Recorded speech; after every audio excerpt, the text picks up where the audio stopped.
Hey witches, welcome to another Cozy Coven chat. I'm your host, Jenny C. Bell. I've been a witch, I can say now, for 3 decades because my birthday just rolled around, and that's kind of exciting. In this chat, I will be talking about the connection of mindfulness and meditation practice with witchcraft and why I think that's been so important to my own journey as a witch. I will say that I have neighbors doing work, and they've been doing work for days, and I really wanted to record this, so please let the noise go as best you can. I'll do my best to edit it out. So recently I had the privilege to go to a silent meditation retreat, and before you turn off the podcast, I want you to know that I know that's a privilege, okay? And I know not everybody can do that. And what I want to share in this journey, in this chat, is takeaways that everybody can do, okay? So I don't want you to be like, oh, here's another privileged person sharing their trip to India, because that's not what happened, okay? I have been going to a wonderful acupuncturist for a couple years. She specializes in helping women, and she works with traditional Chinese medicine, which is herbal work. She really helped me a lot with menstruation, but perimenopause, but really so much more.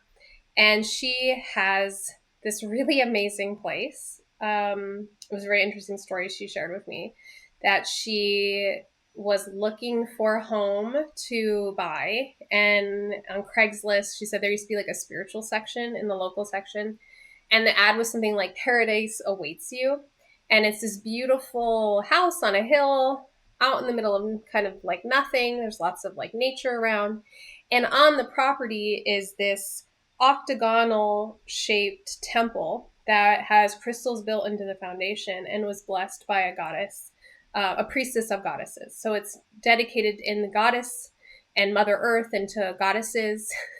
And she couldn't pass this up. And then eventually she was able to buy after the people decided that her and her husband had the right energy, she was able to buy the property and has been a keeper of it.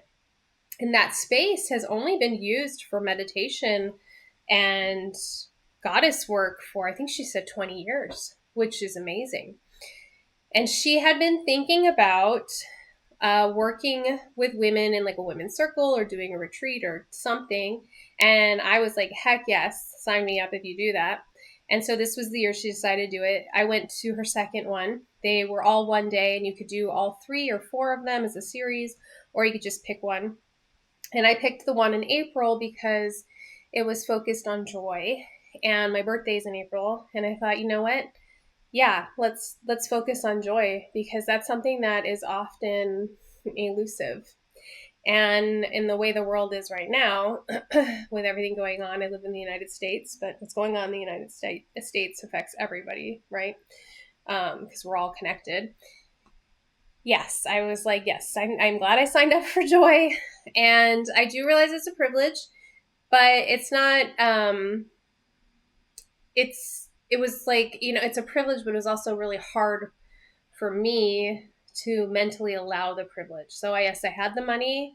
I was talked to my husband. I was able to get the Saturday. I was going to miss a soccer game, but it was like I was able to pencil that in. But then I also had to overcome a lot of like my own like guilt about spending time and money on myself, right? And I think that a lot of people struggle with that, but I think especially women or people who are more in their divine feminine, we really the divine feminine is all about receiving, but yet a lot of times we have a struggle with receiving because society kind of tells us not to, right? Society is like a wheel, and we're supposed to just always be on the wheel and never be tired and never want anything for ourselves or need anything for ourselves and just continue to spin and spin and spin and multitask and not complain, right? So yeah, so that there was like some things to overcome for myself. Yes, I had the money. Yes, I had the time. But then my brain and then I have anxiety like everybody, right? And I was like, ooh, am I going to find it? Because she's like, your GPS doesn't work and I can get lost in a mall. So that was kind of worrisome for me. And then it's like the idea of being silent. I'm a Gemini moon, guys. I love to chat. That's why I have the Cozy Coven chat. So there was just a lot of things, but in the end, it was an amazing experience. And so, no, I didn't have to go all the way to India. No, I didn't even have to really travel far. It was about 30 minutes from my home, which made it feel very attainable for me.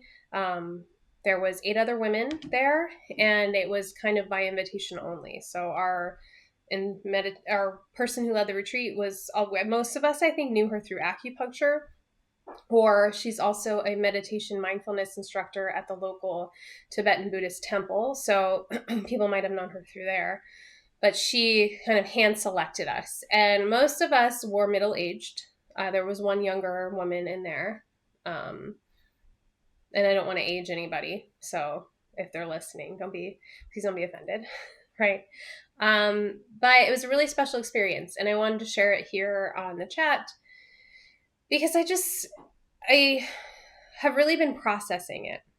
And I've never experienced anything like it. I've had some really great spiritual experiences, including going to a wolf sanctuary and petting wolves. I've gone to different sound bowl healings. I've just done some really cool things, not to brag, right? These were all things that were local or inexpensive. But this was something different. And so I want to talk a little bit about the retreat experience. And then I would like to share why, or some takeaways that you could bring into your own life. But the first thing I want to share is why I think mindfulness, the practice of mindfulness, which is one of the, I believe, 8 aspects of Buddhism. So if maybe I'm wrong, but I know it's an aspect. And mindfulness is really presence, right? It's expansion, it's presence. I just had a sip of my jasmine tea. It's understanding that everything happens in the present moment, right? It's being here now. And doing things mindfully means being not disassociating, not multitasking, not reflecting or brooding or worrying or projecting, right? Really easy. It's really easy to be mindful. I'm just kidding. That was complete sarcasm.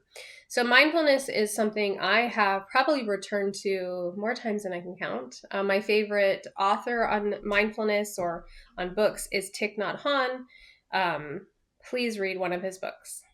I think it can definitely be applied to witchcraft because witchcraft is all about magic and you can only make magic in the present moment, right? And I think that a lot of witches are drawn to the craft as a way of evolving, of becoming their best version of themselves, of empowering themselves, of spiritually becoming connected. And mindfulness goes hand in hand with that. So some things that are mindful, some practices are meditation, journaling, and being present, taking deep breaths. So that's why I really recommend if you're looking to join or get on the mindfulness path, look at Plum Village. That's a free app from all of the monks who are associated with Thich Nhat Hanh, or read some things by him. He was a beautiful human being who I think just probably exuded love and joy, and has some beautiful Dharma talks and meditations, wrote the most beautiful things like how to love, and he wrote about anger, and he wrote about, how to relax, which I've read the book on how to relax more times than I should probably share. Because it's just sometimes I struggle with relaxing, especially in our society where it's like go, go, go, do, multitask.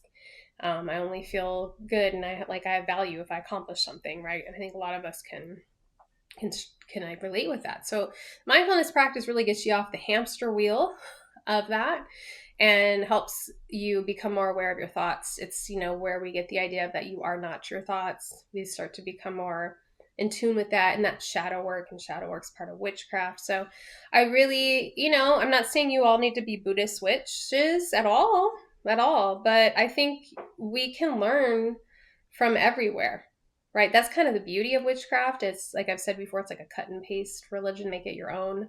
It's your religion, right? Like at the end of, I forget what Madonna song it is, but she's like, this is my religion. That's how it is. It's like every witch is every witch's practice is different from witch to witch. They could be in the same coven, they could read all the same books, they could even be twins, but their practices are going to be different. And mindfulness has played a huge role in my own practice. So just putting it out there, if you've ever thought about maybe getting into that or trying that, this is your sign, right? So on to the retreat. So as I said, I was anxious. I was nervous. The night before, I actually went to a women's in business meetup, which was a whole, like, I was just doing new things that week. I went to DMV, which we all know what that's like. I had my first guest on my podcast. I then went to this women's meetup where we had like an inspirational speaker and we're supposed to connect with other women, which was, very opposite of the retreat. It was actually really interesting. And then I was going to this retreat. That was my chair, by the way. And so the morning of, I packed everything the night before. We had a shared altar, so we picked things out to bring for our altar. I decided to bring the tarot deck, When Women Had Wings, as a giveaway because I am very rich in tarot decks, and I thought, it's all women, and I like that deck, but it's not like one of my top ones, and I was like, I'm going to gift this to somebody. Later we learned about the importance of generosity, so it's kind of perfect.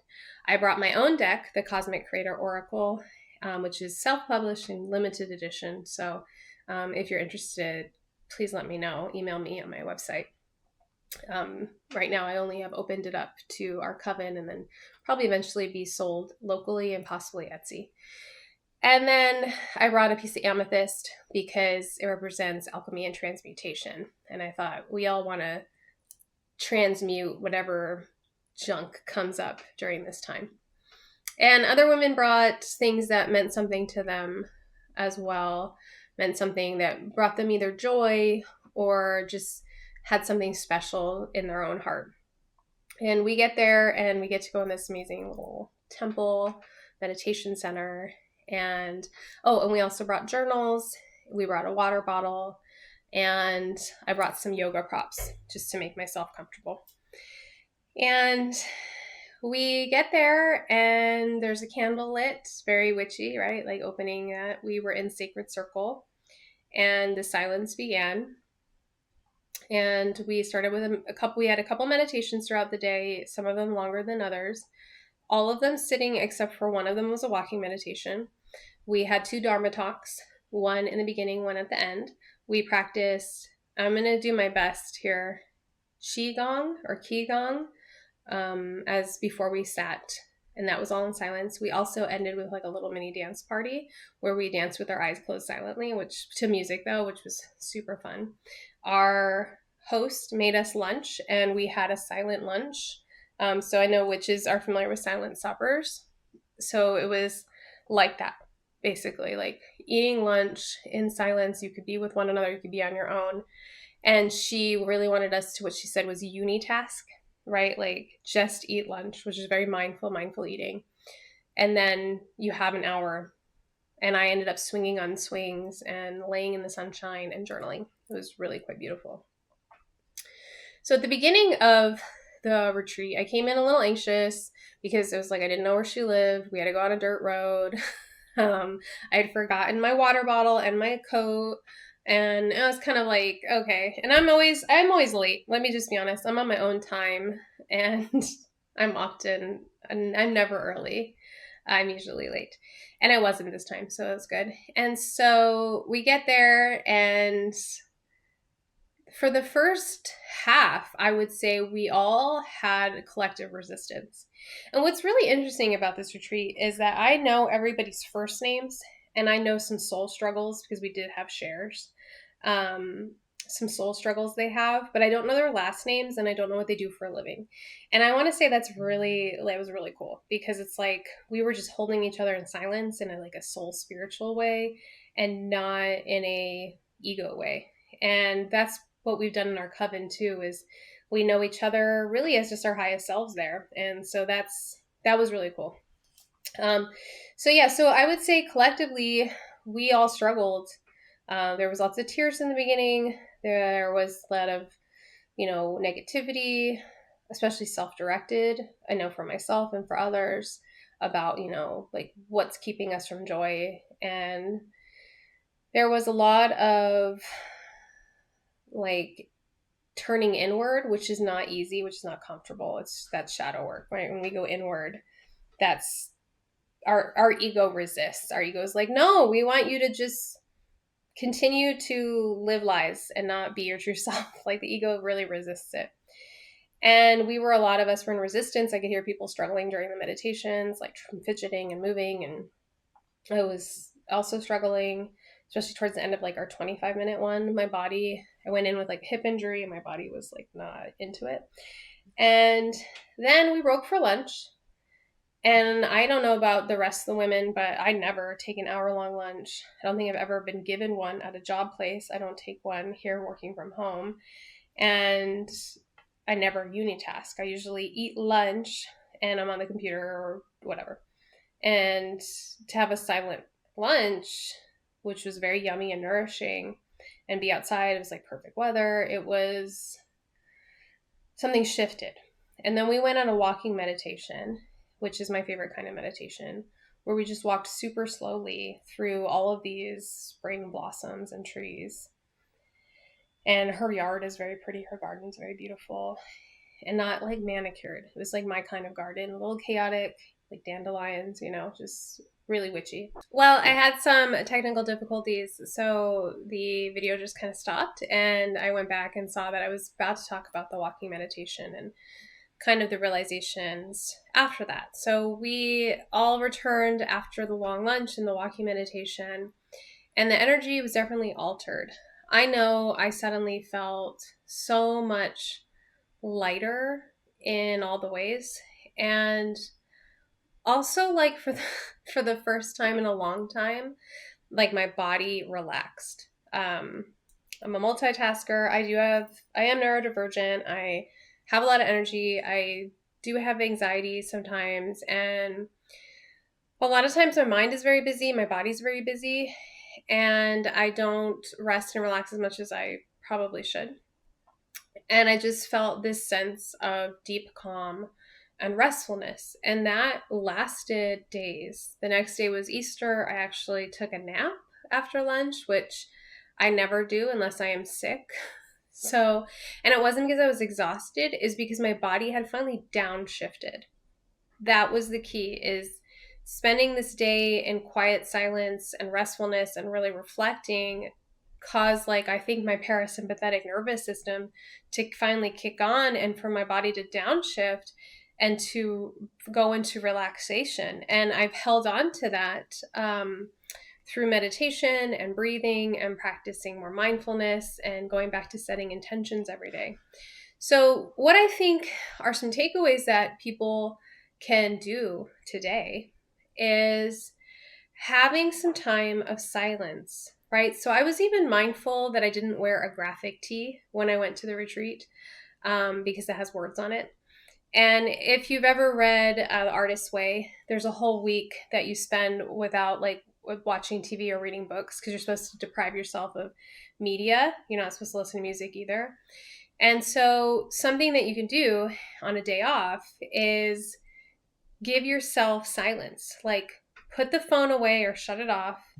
Go outside or go somewhere in the house where there's no music, there's no social media, there's no TV, no books, and have a journal there, maybe a crystal, and just let yourself be in silence, because you will be shocked by everything that comes up once you give yourself the space, your heart chakra, your mind, everything, you give yourself the space to be silent. Suddenly so many things arise, and it's not as scary as it sounds. It's definitely an aspect of shadow work. When we really look at shadow work and really releasing ourselves from the ego's grip, we are tuning in and paying attention to our inner world, our inner dialogue. And that's what silence does. And I'm talking, like I said, complete silence. Like it's okay if birds are singing. But you will probably sit there or lay there agitated or irritated at first. You may fall asleep. You may feel annoyed. You're going to feel uncomfortable most likely.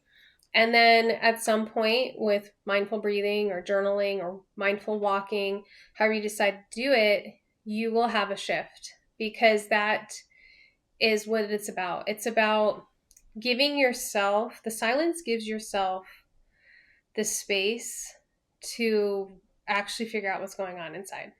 I had a lot of things going on in my mind.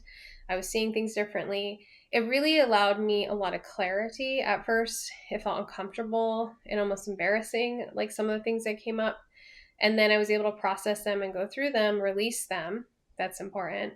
And then go through that. So giving yourself silence once a week, if an hour seems really scary, right? If you're one of those people that's always plugged in, 5 minutes, 10 minutes. And you don't have to be meditating at that time. You could be walking, you could be journaling, you could be just laying and staring at the ceiling. But the whole point is that you're allowing yourself space. I feel in today's world, we don't do that. We are constantly plugged in. And there's sounds and sights everywhere. You go in a store, music's playing, and there's people talking, and most people have the television on or social media going or music on, and that's great. Do that. But sometimes you need to get rid of all of that and make space for silence, which makes space for all the things, the shadow, the ego, the higher self, all of the things to come up, which makes space for expansion and release, which makes space for joy. And that was the whole point of our retreat, was to be able to allow ourselves joy, because it really is that. It's an allowance, right? I'm not talking about happiness, which is often external and fleeting. I'm talking about like real joy in the heart, where you feel for me, joy feels like contentedness, calm, right? And it may feel selfish or self-indulgent in today's world when so much craziness is going on to do that. But one of the best things I learned in the retreat was Tara Brach, who's a very famous meditation teacher. I guess she was recently asked about world events and, how do you stay mindful? How do you stay grounded? Those kinds of things. And her answer was to tend to your own garden. And what that means is, stay connected, understand the news, stay worldly, do those things. But then you need to also tend to yourself and your community and your family. And, when you heal yourself, there's a quote in A Course in Miracles: when you heal, you do not heal alone. So when you sit in silence and make space for yourself and do shadow work and do all the things we do as evolutionary witches, right? As witches on a spiritual journey, as witches who are empowering ourselves and always striving to do best and uncover who we are and be on this journey of life. When you do that, it ripples out to your friends, your family, even if you're not telling them what you're doing. Your calmness, your openness, your lovingness, your magic, it ripples out, and it ripples out into the community. There's been studies shown that where in cities and communities where monks meditate or people meditate in large groups, the overall effect is felt. It's felt by strangers who don't even know it's happening, right? It's a ripple effect. And so when we tend to our own garden, it's our inner garden, our heart chakra, we tend to ourselves and our own happiness and our own joy, we can take on the world in a better way, right? If you are an activist or you're doing these things, that's self-care. You can't just go full force and not give back and not fill your own cup. And so I think that was really good advice. It's like, now more than ever do we each need to tend to our own garden. And imagine if everyone in the world did that. If everyone was able to give themselves the space to evolve and ask the deeper spiritual questions and to expand and find joy, it'd be a beautiful place, right? And so I think witchcraft can be mindful. I think we could make it a mindful practice, because in the end, our spells work because of intention, right? If you have a really strong intention, you're really clear on that intention, you're present, you've done a lot of the shadow work and a lot of the blocks, and you really have that intention, your spell is going to be stronger because you're mindful, you're present, right? So how do we become present? With mindfulness practices. So I share this, and, not to say like, oh, you should go on a silent retreat, because it's honestly not for everybody. But I invite you this week to invite silence into your life, right? Even Marie Kondo talks about taking your food and turning them around in pantries. So when you're opening the pantry, it's like not a whole bunch of words shouting at you, right? So how can you make silence in your day? And it could be like taking a silent lunch instead of working or being on your listening to a podcast or a book or multitasking like so many of us do. What if you just take your 15-20 minute lunch, because that's more realistic than an hour, and you just are silent and you're just eating and you're allowing thoughts to arise and you're allowing things to happen? Because, sometimes we get to the end of the day and we can't sleep because we were so busy. All of our thoughts and all the things we couldn't, our emotions, nothing can be processed. And so we lay in bed thinking and processing because we never made space for silence. So I invite you to make space for silence. And I thank you for listening. Blessed be witches.